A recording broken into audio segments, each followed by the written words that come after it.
마태복음 5장 6절 말씀 함께 봉독하시겠습니다. 의에 줄이고 목마른 자는 복이 있나니 그들이 배부를 것임이요. 아멘. 할렐루야. 하나님 아버지와 예수 그리스도로부터 오는 은혜와 평강이 이 시간 여러분 가운데 함께 하시기를 예수님의 이름으로 축원합니다. 아멘. 오늘은 산상수훈 10번째 시간, 팔복 8번째 시간입니다. 의에 줄이고 목마른 자. 지난주에 이어서 말씀을 나누도록 하겠습니다. 지난 시간에 우리는 이 세상에는 절대적인 정의가 있을 수 없다는 것을 살펴봤습니다. 권위 있는 학자들도 자신이 중요하게 생각하는 가치로 나름대로 정의라는 것을 이해해 보려고 애들을 썼지만 결국 정의란 무엇인가라는 질문에 정확한 대답을 내놓지는 못했습니다. 세상의 정의는 국가와 시대, 사회와 개인이 추구하는 가치관에 따라서 달라질 수 있습니다. 그러나 세상이 추구하는 가치는 한 곳을 향하고 있다는 것은 분명합니다. 바로 힘이라는 것이죠. 그 힘이 돈일 수도 있고 지위일 수도 있고 권력일 수도 있습니다. 물론 힘이 있다고 해서 정의로운 것이라고 말할 수 없습니다. 세상에는 불의한 힘이 존재하기 때문입니다. 돈이면 무엇이든지 가능하다라고 하는 물질 만능주의, 또 지위의 남용, 권력의 폭력성 등이 그것입니다. 그러나 세상의 힘이 반드시 정의일 수 없다고 말을 하면서도 인간들은 그것이 설사 불의한 힘일지라도 그 힘 한번 있어 봤으면 좋겠다라고 그 세상의 힘을 동경하며 살아갑니다. 그리고는 이런 착각을 하죠. 나에게 돈이 주어지고 권력이 주어진다면 나는 그 힘을 의롭게 사용할 수 있어. 그러나 불의한 것을 동경하는 그 자체가 인간의 위선을 증명하는 것 아니겠습니까? 많은 신자들이 이런 생각을 가지고 있습니다. 믿는 사람들이 힘이나 지위를 가지면 그것이 선한 영향력으로 나타날 수 있을 것이다 생각합니다. 그러나 천만의 말씀입니다. 믿는 사람이 대통령이 되었음에도 불구하고 그 힘이 결코 의롭게 사용되지 못했다는 것을 우리는 경험으로 알고 있습니다. 이렇게 말하면 반감이 생기실 수도 있어요. 그건 지나친 억측 아닙니까? 사람도 사람 나름이지요. 정말 그렇습니까? 자꾸만 인간이 의로울 수 있다는 그 가능성을 확인하고 싶어 하는 것 같아요. 사람들은. 적어도 나에게 세상의 힘이 주어진다면 정의롭게 사용할 자신이 있다라고 생각을 합니다. 그러나 예레미야 17장 9절에 뭐라고 말씀하냐면 만물보다 거짓되고 심히 부패하는 것이 무엇이다? 사람의 마음이다 그래요. 사람이 상대적으로 조금 선해 보이고 상대적으로 의로워 보일 수는 있습니다. 그러나 그것은 절대적이지 못하죠. 상대적인 겁니다. 인간은 누구든 자신의 이익과 생존이 걸린 상황에서는 자기 자신의 마음도 속일 수 있는 사람이 바로 인간입니다. 헤르만 바빙크, 벤자민 워필드와 함께 세계 3대 칼빈주의 신학자로 꼽히는 사람이 있습니다. 그분이 아브라함 카이퍼라고 하는 목사님인데요. 여러분 이름은 들어보셨을 법합니다. 그분은 기독정당의 수장으로서 네덜란드의 수상까지 된 사람이에요. 다시 말해서 목사가 대통령이 된 겁니다. 아브라함 카이퍼 목사님은 인간 중심의 세계관에서 하나님 중심의 신본주의로의 전환을 매우 강조하셨습니다. 그것이 우리 개혁신앙에 대단한 영향을 끼쳤습니다. 그런데 그가 속한 기독정당의 이름이 뭔지 아십니까? 반혁명당입니다. 정당의 이름을 왜 반혁명당으로 지었는가? 그것은 신의 권위를 부정한 프랑스 혁명에 반대한다는 의미에서 반혁명당으로 지은 거예요. 그러니까 프랑스 혁명을 신의 권위를 무시하는 것으로 지금 생각하고 있는 것이고 신본주의를 강조하던 신학자가 이끄는 그 정당이 시민을 억압하는 사회 부조리에 어떻게 보면 동조하고 있는 꼴이 되는 것이죠. 하나님의 주권을 강조하면서도 그 주권의 원리가 하나님의 사랑이라는 것을 간과한 것이 아닌가라는 생각을 지울 수가 없는 겁니다. 프랑스 혁명 당시에 국가 재정 상황이 매우 어려웠습니다. 그 어려운 상황에서도 돈 많은 귀족들은 세금을 면제받았습니다. 교회는 어떻습니까? 일정 금액의 기부금을 내면 그만이었어요. 그것도 자발적으로 내지 않아도 상관없습니다. 그러나 가난한 농민들에게서는 그들의 소득 70%까지를 세금으로 갈취해 갔습니다. 그래도 국가 재정이 나아지지 않자 국가는 당연히 새로운 조세원을 찾아야 했습니다. 어디에 눈을 돌려야 될까요? 돈 많은 귀족과 교회입니다. 그러나 귀족과 교회의 특권층들이 자신들의 손해를 감수하면서까지 양보할 리가 없는 거죠. 귀족들은 아니더라도 교회라고 한다면 백성들의 아픔을 함께하고 그들의 고통을 자발적으로 나눌 수 있어야 하는 것 아닙니까? 그런데 반혁명당은 개신교 정당임에도 불구하고 고통에 신음하던 백성들의 절규에 반대한다는 의미로 세워진 정당이라는 겁니다. 구체적으로 그 정당의 성격은 모르겠습니다만은 표면적으로 생각하면 그렇다는 것이죠. 우리나라에도 기독교 정당들이 있습니다, 여러분. 우리 믿는 사람들이 힘을 모아서 이 땅을 한번 변혁해보자. 주님의 이름으로 정의로운 살기 좋은 세상을 한번 만들어보자라는 것입니다. 그러나 그 정당에 속한 목회자들, 그들이 하나님의 이름으로 온갖 불의를 행하며 사회와 국민의 질타를 받고 있지 않습니까? 여러분, 믿는 사람들이 대통령이 되고 수상이 되고 교회에 힘이 생겨도 그 세상적인 힘으로는 정의로운 세상을 만들 수 없습니다.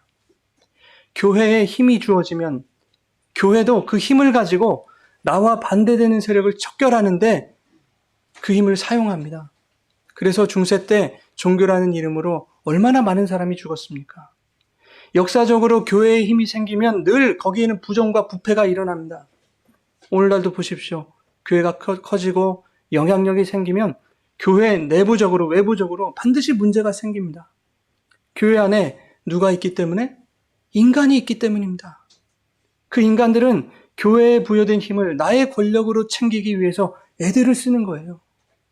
힘이 생기면 내 이익이 보이는 것이지 결코 하나님이 보이지 않습니다. 그 힘이 나에게 주어지면 선한 영향력을 나타내며 잘 살아낼 수 있을 것 같지만 막상 힘이 나에게 주어지면 그 힘을 지키기 위해서 그 힘으로 나를 반대하는 상대를 칩니다.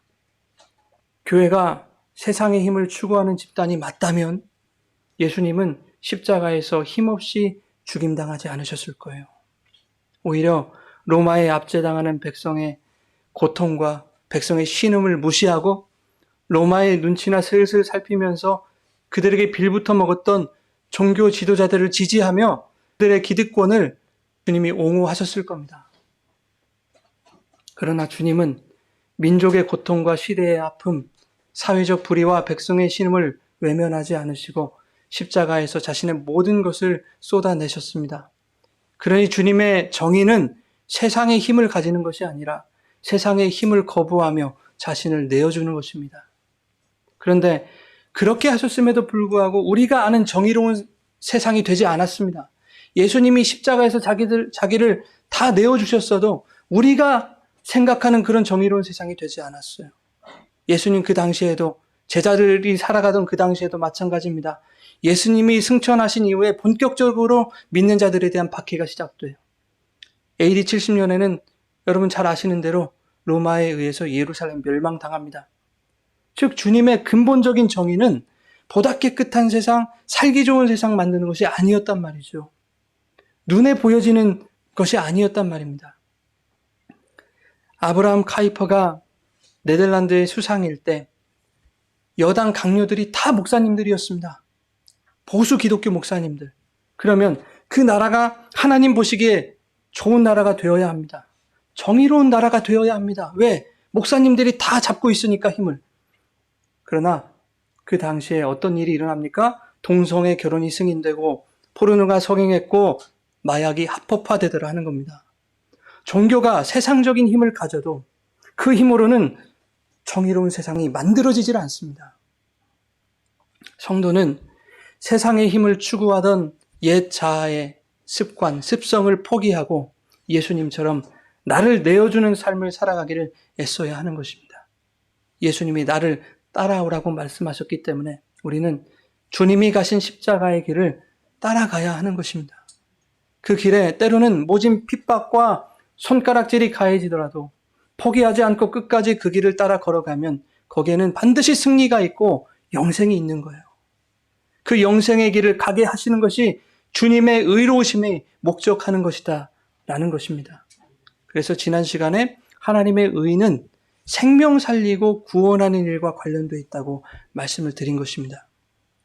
오늘 본문이 의에 줄이고 목마른 자는 복이 있다라고 말씀합니다. 그렇다면 표면적으로 보더라도 나에게는 의로움이 없음을 인정하는 자, 주님 나에게는 의로움이 없습니다 라고 인정하는 자가 줄이고 목마른 자예요.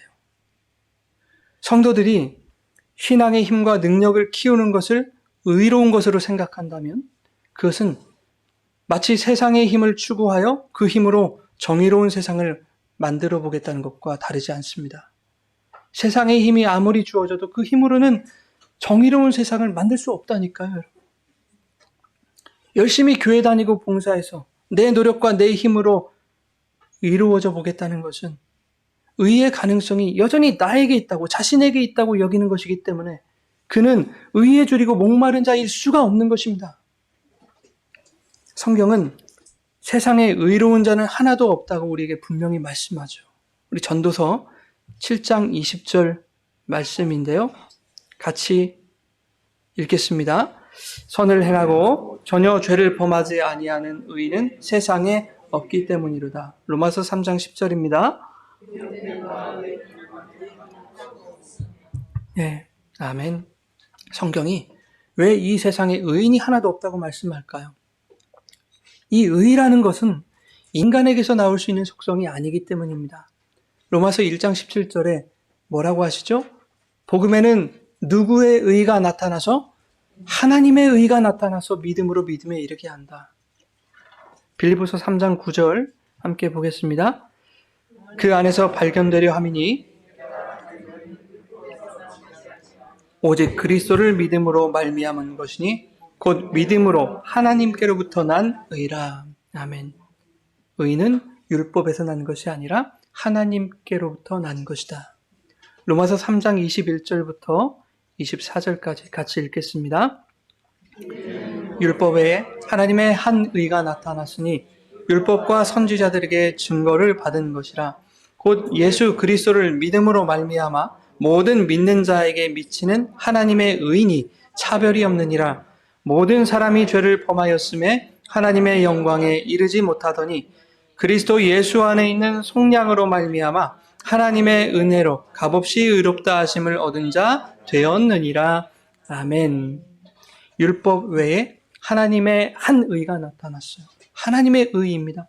모든 믿는 자에게 미치는 하나님의 의인데 차별이 없다고 말씀합니다. 왜 차별이 없을까요? 모든 사람이 죄인입니다. 그런데 그 죄인들의 행위나 죄인들의 노력이나 그들의 실력을 보지 않으시고 예수를 믿기만 하면 어떠한 죄인이라 할지라도 차별 없이 모두에게 그리스도의 속량이 주어지기 때문입니다. 그래서 차별이 없는 의입니다. 그리스도의 속량으로 말미암아 값없이 의롭다 하심을 얻었다라는 것은 예수 그리스도 안에 있는 그 속량이 곧 하나님의 의의 결과라는 뜻입니다. 여러분, 본문이 의에 줄이고 목마른 자는 복이 있나니 그들이 배부를 것이다 라고 하는데, 그렇다면 그 배부름은 무엇에 대한 배부름이겠습니까? 의에 줄였으니 당연히 의에 배불러야 하는 것 아니겠어요? 그런데 그 의가 그리스도 안에 있는 속량을 얻는 것이라면 의에 줄이고 목마른 자의 복은 구원과 영생으로 배부르게 되어 있다라는 뜻입니다. 그런데 우리 그리스도인들이 어째서 다른 것으로 배부르기를 원하냔 말이에요. 예수를 믿어 신앙적 양심에 따라 세상 속에서 더 선하고 착하게 살아가기를 소망하고 애쓰는 것, 그것을 의에 줄이고 목마른 것으로 생각하지 마십시오. 그것은 예수 믿는 자들의 삶에서 당연히 나타나야 될 삶이에요. 우리를 구원하신 하나님의 은혜에 대한 감사의 반응으로 나타나는 것이에요. 그것은 당연한 삶입니다. 그렇게 열심히 살면 세상의 가치들로 배부르게 해주실 것이다 라고 생각하지 마십시오. 그것은 하나님의 의를 모욕하는 것입니다. 로마서 10장 1절부터 4절입니다. 같이 읽겠습니다. 형제들아, 내 마음에 원하는 바와 하나님께 구하는 바는 내가 증언하노니 그들이 하나님께 열심히 있으나 올바른 지식을 따른 것이 아니니라. 하나님의 의를 모르고 자기 의를 세우려고 힘써 하나님의 의에 복종하지 아니하였느니라. 그리스도는 모든 믿는 자에게 의를 이루기 위하여 율법의 마침이 되시니라. 아멘. 여러분, 하나님께 열심히 있어도 올바른 지식을 따른 것이 아닐 수 있다 말합니다. 이것은 바울 자신의 경험에서 비롯된 고백 아니겠습니까? 바울은 하나님을 열심히 섬기기 위해서 예수님을 열심히 핍박하지 않았습니까? 하나님의 의는 예수 그리스도 안에 있는 속량, 즉 구원을 얻는 것인데, 우리의 신앙생활이 힘써 하나님을 섬긴다고 착각하고 오히려 힘써 하나님의 의를 걷어차고 있는 것일 수도 있다라는 것입니다. 예수께서 모든 믿는 자에게 하나님의 의를 이루기 위하여, 즉 구원하시기 위하여 예수님이 율법을 끝내셨다라고 말씀하고 있지 않습니까? 의에 줄이고 목마른다는 것은 이 세상이 내어놓을 수 없는 진짜 의이신 예수 그리스도에 대한 줄임과 목마름인 것입니다.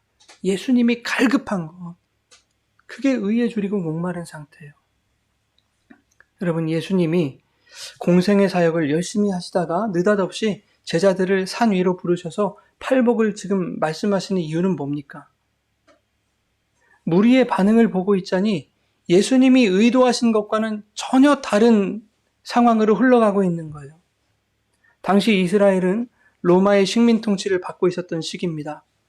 로마라고 하는 무소불위의 권세가 유대인들을 얼마나 괴롭혔는지 모릅니다. 지나가다가 로마인들과 눈이라도 마주치면 해코지 당하기 일쑤였습니다. 로마인들은 유대인들을 노예처럼 부렸거든요.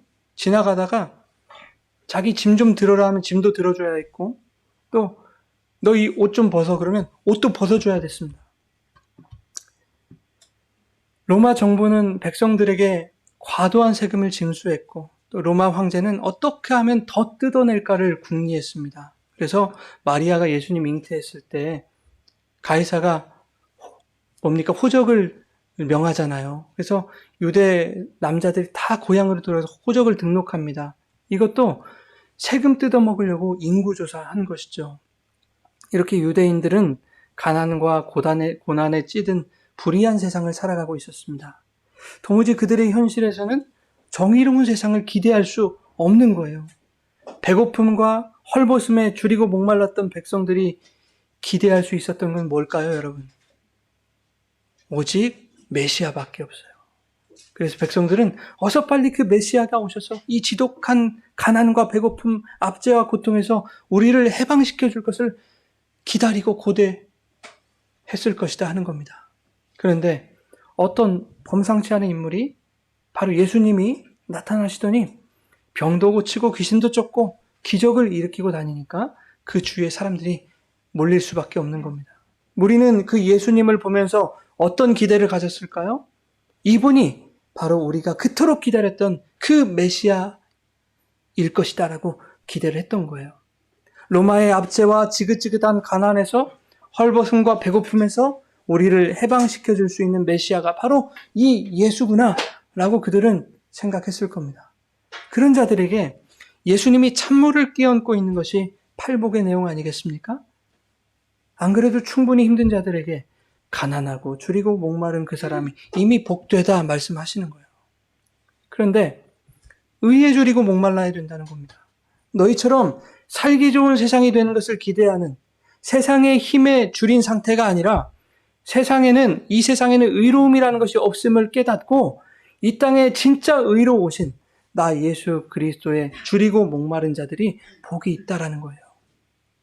마태복음 6장에 너희는 그의 나라와 그의 의를 구하라고 말합니다.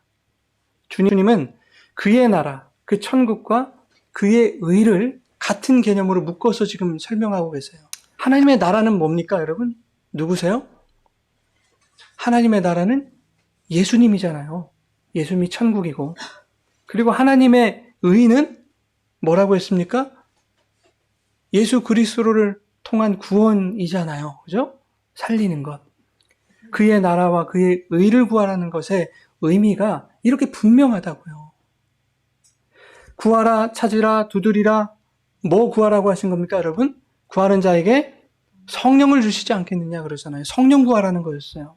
이렇게 하나님의 의는 예수 그리스도의 속량과 구원으로, 그리고 예수님이 약속하신 성령으로 연결되고 있더라 하는 겁니다. 그러면 성경이 말하는 의를 하나님이 어떻게 이루어 가시는가 한번 살펴보겠습니다. 마태복음 3장 13절부터 15절까지 우리 함께 읽겠습니다. 이때에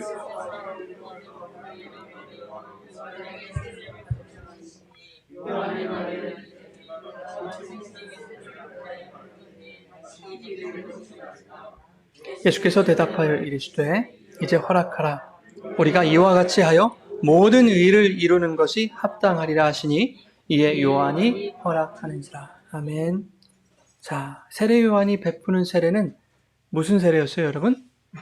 죄인임을 고백하는 회개의 세례였어요. 죄인 맞습니다. 저 이런 죄인입니다. 회개합니다. 이런 세례였거든요. 그런데 죄 없으신 예수님이 그 세례를 받으시겠다는 거예요. 그러니 요한이 말리죠. 아니 어떻게 예수님이 그런 세례를 받으십니까? 그런데 예수님은 받으셔야겠다는 거예요. 네. 예수님이 그 세례를 받으시겠다는 의미는 뭡니까, 여러분? 예수님이 너희 죄인들과 동일시 되시겠다는 얘기예요. 15절 보십시오. 뭐라고 합니까? 이와 같이 하여 모든 의를 이루는 것이 합당하다고 하십니다. 세례를 받으셔야 돼요. 그래야 주님의 하나님의 의가 이루어지는 거예요. 예수님은 요한에게 세례를 받으시는데 다른 사람들이 받은 세례와 많이 다릅니다. 우리가 보는 성경에는 요단강에서 세례를 받았다 이렇게 동일하게 얘기하고 있지만 원어를 보면 좀 다르게 표현되어 있어요. 사람들은 그냥 말 그대로 요단강에서 세례를 받은 겁니다. 이렇게 그 당시 침례였으니까 상체가 이렇게 좀 들어갔다 나왔겠죠. 근데 예수님의 세례는 그게 아니었어요. 예수님 자신이 스스로 물속을 뚫고 들어가시는 거예요. 예수님 자신이 모든 죄를 끌어안으시고 요단강 물속으로 완전히 잠기심으로 자신의 죽으심을 지금 예표하시는 것입니다. 예수님의 십자가를 상징하는 거죠. 그리고 그 예수님이 물 위로 올라오셨죠. 예, 무엇을 상징합니까? 죄를 짊어지고 죽으신 예수님의 부활을 상징해요. 즉, 죄 없으신 예수님이 세례를 받으신다는 것은 그분의 죽으심과 부활을 의미하는 것인데 바로 그러한 세례를 받음으로 모든 의를 이루는 것이 합당하다 주님이 말씀하고 계시는 거예요. 그렇게 세례를 받으시고 올라오셨는데 하늘이 어떻게 돼요? 열리고 성령이 비둘기같이 임하죠? 하늘이 열렸다는 것은 뭘 의미합니까? 하늘이 열렸다. 이것은 예수께서 십자가에 달려 죽으실 때 뭐가 찢어지죠?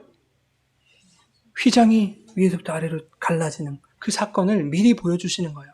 그렇게 예수로 말미암아 휘장이 찢어짐으로 모든 사람이 하나님의 은혜의 보좌로 나아가게 될 것이다 라는 것을 보여주시는 겁니다. 자, 그러면 성령이 비둘기처럼 내렸다라는 것은 뭘 의미할까요? 이제 은혜의 보좌로 나아가게 된 자들에게도 예수님에게 임하셨던 그 성령이 동일하게 임할 것이다 라는 것을 보여주는 거예요. 그래서 예수님이 요한복음 16장에 이렇게 말씀하십니다. 7절부터 우리 같이 한번 읽겠습니다. 그러나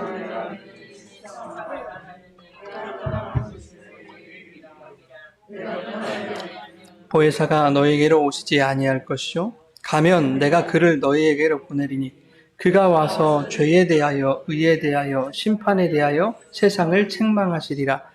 죄에 대하여라 함은 그들이 나를 믿지 아니하며 의에 대하여라 함은 내가 아버지께로 가니 너희가 다시 나를 보지 못하며 심판에 대하여라 함은 이 세상 임금이 심판을 받았음이라.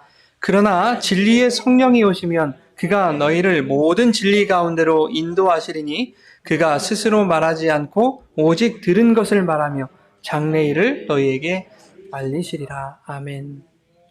예수님이 실상을 말하신다고 하죠. 여기서 실상이라고 하는 말은 진리라는 단어입니다. 알레테이아, 진리. 내가 너희에게 진리를 말하는데 내가 떠나가는 것이 너희에게 유익하다는 그것이 바로 진리야 라고 말씀하시는 거예요. 왜? 그래야 성령이 너희에게 오시기 때문에 그것이 유익이야. 그런데 여기서 유익이라고 하는 말, 이 쉰페로라고 하는데 이것은 뭐뭐와 함께, 뭐뭐와 더불어라는 쉰이라는 말과 데리고 가다, 끌고 가다, 뭐 지탱하다, 견디다, 참다 이런 뜻의 페로라고 하는 말이 붙은 거예요. 합성어예요. 쉰, 페로. 그래서 쉰페로가 됐어요. 그러니까 함께 있음으로 참고 견딜 수 있고 함께 있는 그를 의지하도록 만들고 그가 이끄는 대로 끌려간다라는 것이 바로 쉼페로입니다. 유익하다. 즉 성령이 오시는 것이 유익인데 왜 유익하냐? 성령께서 성도의 삶에 늘 함께 하셔서 그들의 삶을 붙드시고 진리로 이끄실 것이기 때문에 그것이 유익하다는 것이에요. 그래서 13절에 뭐라고 합니까? 진리의 성령이 오시면 그가 너희를 모든 진리 가운데로 인도하신다. 이끌어 가실 것이다. 라고 말씀하고 있는 겁니다. 8절부터는 그 성령이 오셔서 이제 어떤 일을 하시는가 구체적으로 지금 말씀하는 겁니다. 그가 와서 무엇에 대하여? 죄에 대하여, 의에 대하여, 심판에 대하여 세상을 책망하신다라고 말씀해요. 여기서 책망하다라는 말은 밝히 드러낸다라는 뜻이에요. 막 때리고 뭐 처벌하고 한다는 뜻이 아니라 밝히 드러낸다. 죄와 의와 심판에 대하여 명확하게 드러내어 가르치신다라고 하는 것을 의미합니다. 그런데 오늘 의에 줄이고 목마른 자니까 10절 한번 보자고요. 10절에 의에 대하여라 함은 내가 아버지께로 가니 너희가 나를 다시 보지 못하며 라고 말씀합니다. 이게 무슨 뜻입니까? 내가 아버지께로 가니 너희가 다시 나를 보지 못한다. 주님이 아버지께로 가신다는 것은 십자가에서 죽으시고 부활하여 승천하신다는 뜻이에요. 즉 성도의 삶 속에서 성령이 가르치시는 의가 뭐라는 겁니까, 여러분? 예수 그리스도의 죽으심과 부활이라는 거예요. 성령께서 그 의를 깨닫게 하심으로 성도를 진리로 인도하신다라고 말씀하고 있는 겁니다. 성령이 인도하시는 그 진리는 어디일까요, 여러분? 성령이 우리를 어디로 이끌어 가실까요? 결국에 진리로 이끌어 가시는데 진리가 너희를 자유케 하는 그 자유는 어디입니까? 사자들과 어린 양이 싸우지도 않고 서로 논아먹고 그런 자유가 어디 있어요, 여러분? 하나님 나라, 천국이에요. 정의라고는 찾아볼 수 없는 이 불의한 세상 속에서도 하나님의 의는 예수 그리스도를 믿는 모든 자들에게 차별 없는 배부름과 풍성함을 주십니다.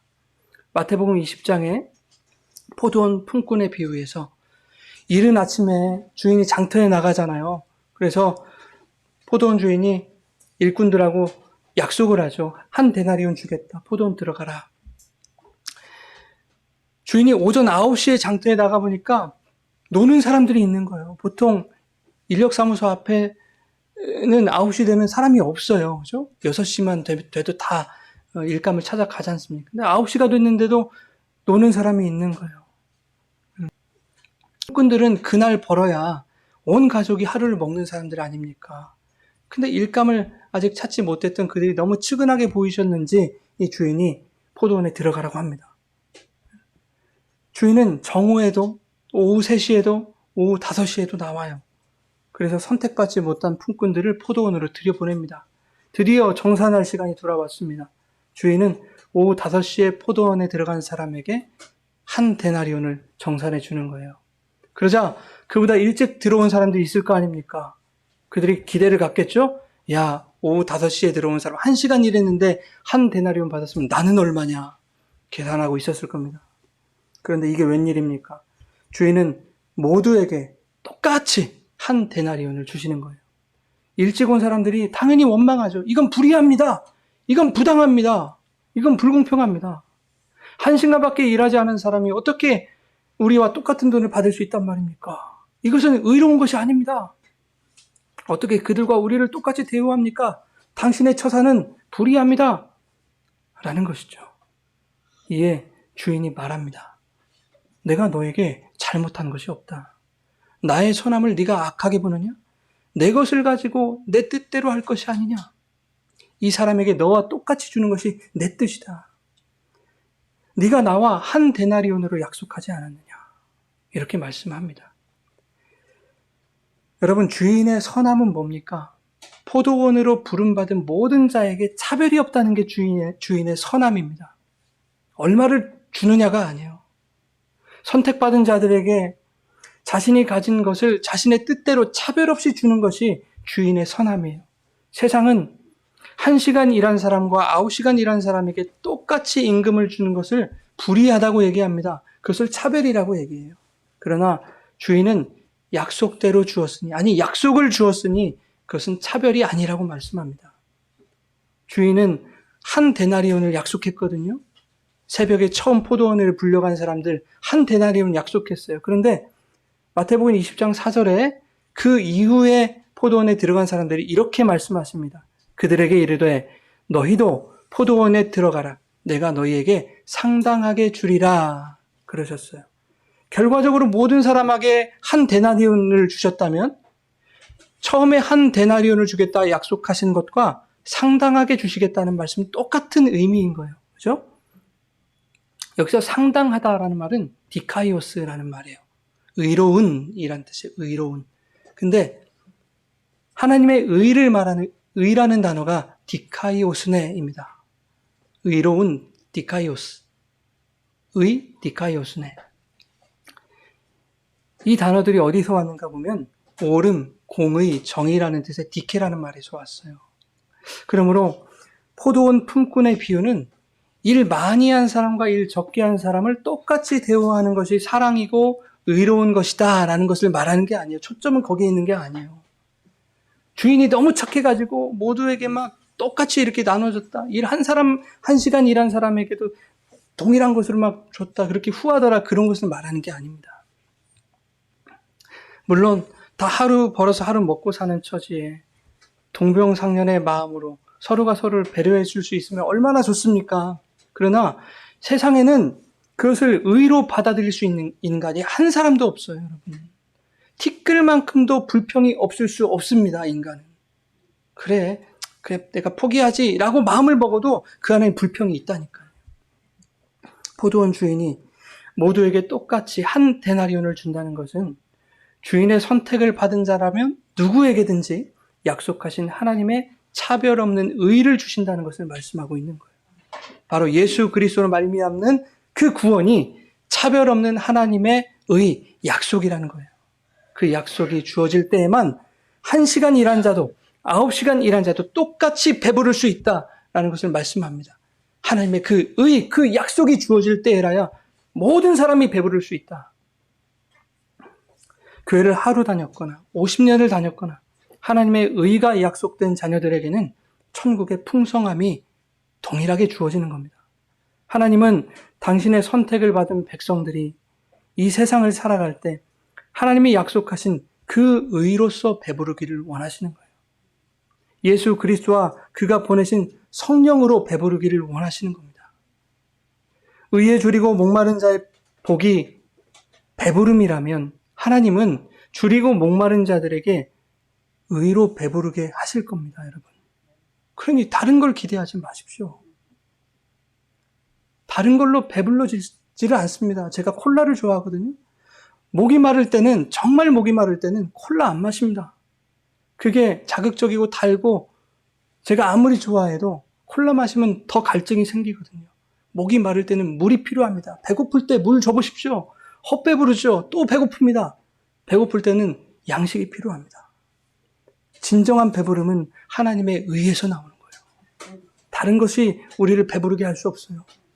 요한복음 7장 37절 39절입니다. 같이 읽겠습니다. 명절 끝날 곧 큰 날에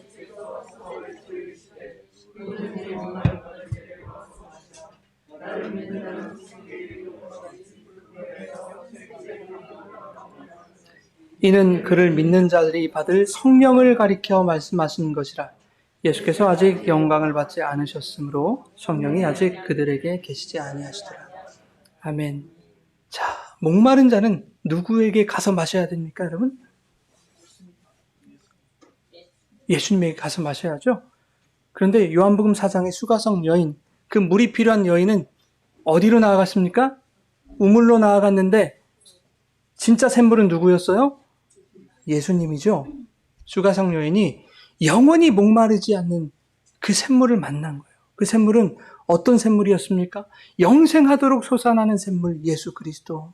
그래서 누구든지 목마른 자는 그 샘물이신 예수께 나와 마셔라 라고 말씀합니다. 그러면 예수를 마신다는 게 무슨 뜻이에요, 여러분?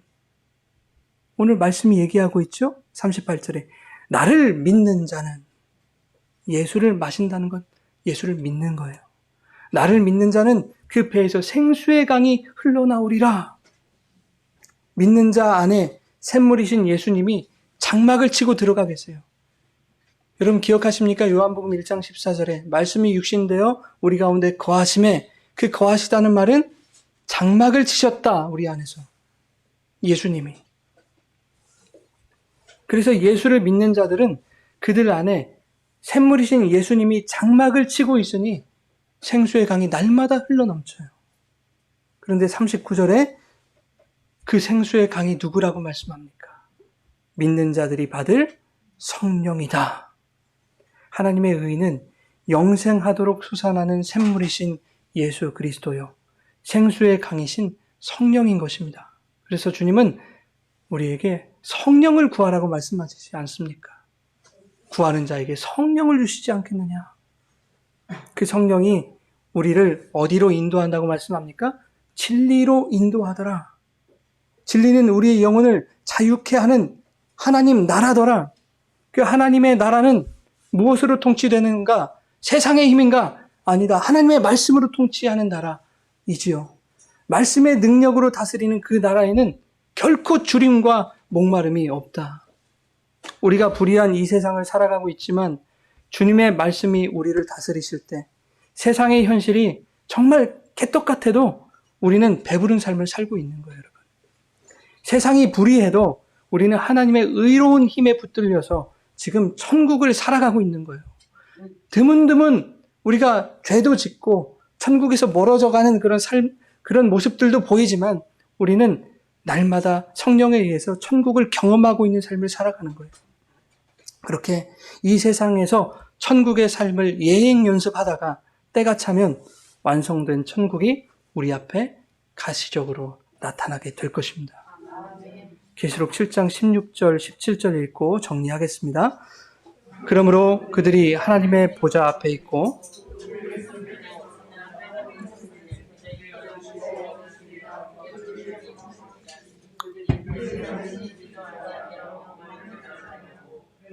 아무 뜨거운 기운에 상하지도 아니하리니 이는 보좌 가운데 계신 어린 양이 생명수샘으로 인도하시고 하나님께서 그들의 눈에서 모든 눈물을 아멘. 15절 보십시오. 주님이 당신의 백성들 위해 장막을 치시죠. 영원한 장막이에요, 이제는. 말씀이 육신되어 우리 가운데 장막을 치셨다는 그 주님이 이제 그 나라에서 영원한 장막을 쳐주세요. 장막을 치시니까 어때요? 마르지 않은 샘물이 막 솟아나오겠죠? 다시는 줄이지도 않고 목마르지도 않아요. 17절 그들의 목자가 되자 생명수샘으로 인도하시고 생명수샘으로 인도하셔서 영원히 우리는 푸른 삶을 살게 되는 것입니다. 우리에게 찾아올 하나님 나라를 소망하며 세상의 힘을 동경하지 않고 하나님의 말씀을 힘으로 삼아서 그 말씀이 다스리는 천국을 여러분 이 땅에서도 경험하시기 바랍니다. 누리시기 바랍니다. 세상의 힘과 정의에 목마른 삶이 아닌 하나님의 의에 줄이고 목마른 삶을 살아갈 때 오늘 우리의 배에서 생수의 강이 흘러나오는 진정 배부른 삶을 살아가시기를 예수님의 이름으로 축원합니다. 아멘.